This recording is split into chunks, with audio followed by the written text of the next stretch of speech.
The next Mr. Christmas is...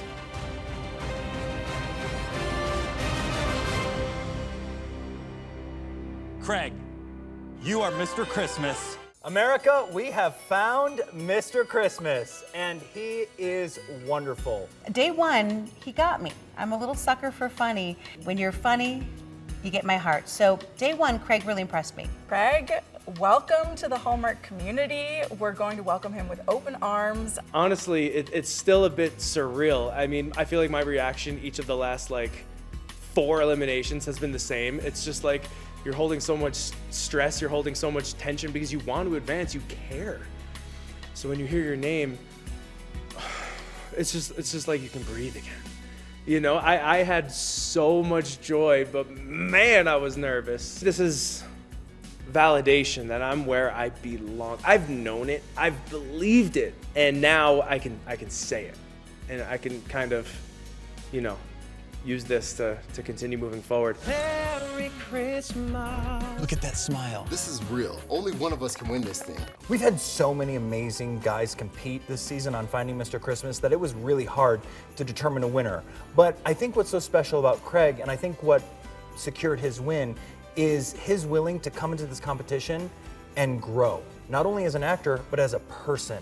And that's what we're looking for in this show. We want someone to come in here and break down their walls, learn more about themselves, because when they learn more about themselves and who they are as a human, it makes them an even better actor. A lot of guys came in very strong, very confident, but as did Craig, but he evolved in different ways beyond his acting ability that I think really put him over the edge. He was able to access his vulnerability. He wasn't afraid of that anymore. He took every note and executed the notes. And for any director watching, that's what you want your actor to do. Craig is a sponge. I think he just listens and he executes it. And that is such a skill and really impressive. These guys were all so talented and so present and vulnerable. I was really impressed by them. And I feel like any Hallmark leading lady would be happy to work opposite any of them. It's a great batch of guys. I have more than 9 best friends, honestly. I mean, most of these guys live in Los Angeles. We can get together and it can feel kind of like high school kids with no responsibilities, no families, no jobs, just getting together day after day after day. And that's reassuring for me to know that I can lean on these guys when times are tough, and we can celebrate when things are going well, and everything in between. Craig is the new Mr. Christmas because Craig embodies everything it takes to be a Hallmark leading man. He is kind on and off screen. He is funny, he is hilarious, he is charming, and he has a huge heart. And that's all the qualities we're looking for in the next Hallmark leading man. I'm not super interested in perfection. I'm interested in imperfections, what makes someone human.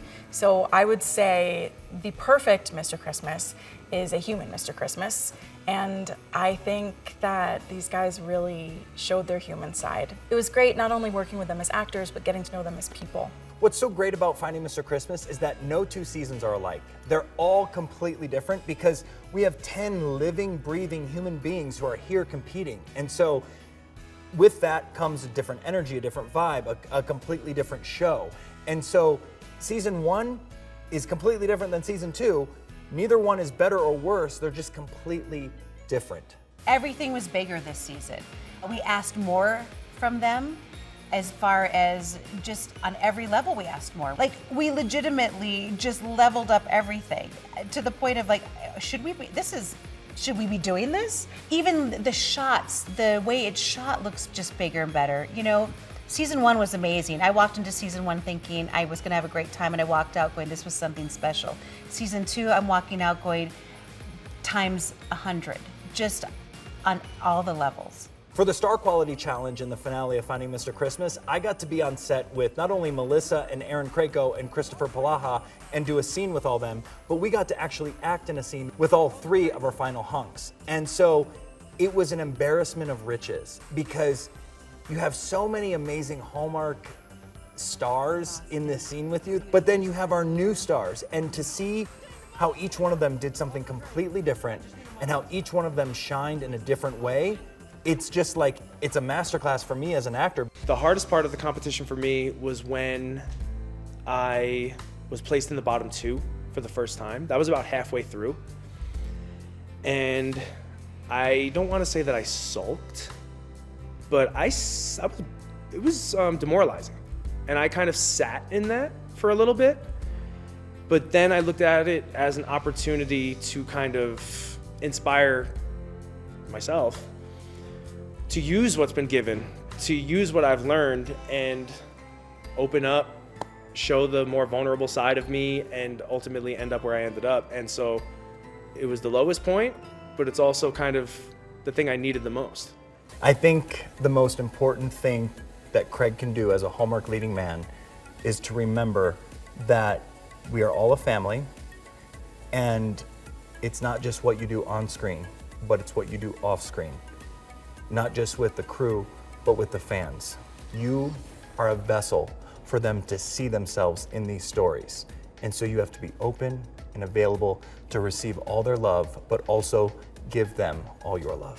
A great tip for Craig as he goes into all of these Hallmark events is comfortable shoes, first and foremost, and be ready to be adored in like the best kind of way. My first Christmas experience, it was the closest I had to feeling like a rock star anywhere, and that the fans are so genuine and lovely, and be ready to smile a lot, take a lot of photos. But you have to have comfortable shoes because he's going to be in demand. He's going to be on his feet taking a lot of photos.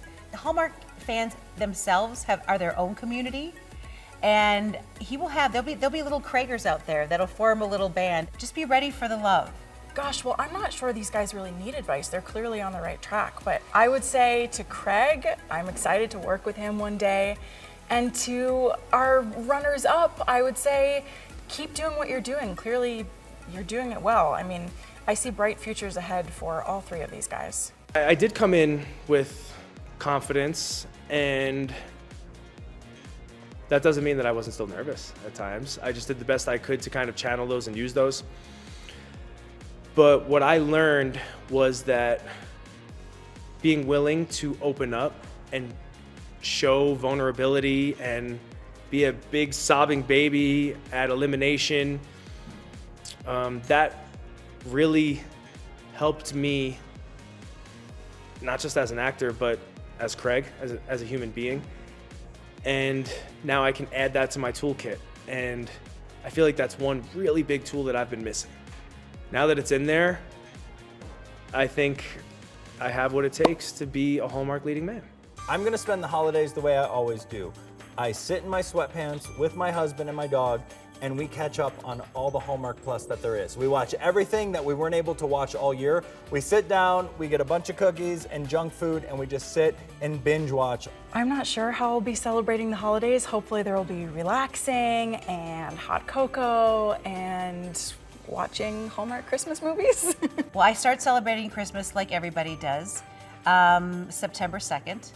And I love it all. I spend Christmas home with my family in Minnesota. I like to have snow at Christmas and family. And I eat Christmas cookies all day long, breakfast, lunch, and dinner. And that's what I do. Well, I'm gonna be watching Finding Mr. Christmas episodes 1 through 8, of course, and then watching my movie. But then I'm just gonna be spending with my family. I haven't really gotten the opportunity to spend it with my immediate family all that much the last bunch of years. I've gone to Houston to spend it with Jen, my girlfriend's family. She can come with me, and we can be in New York and have a white Christmas.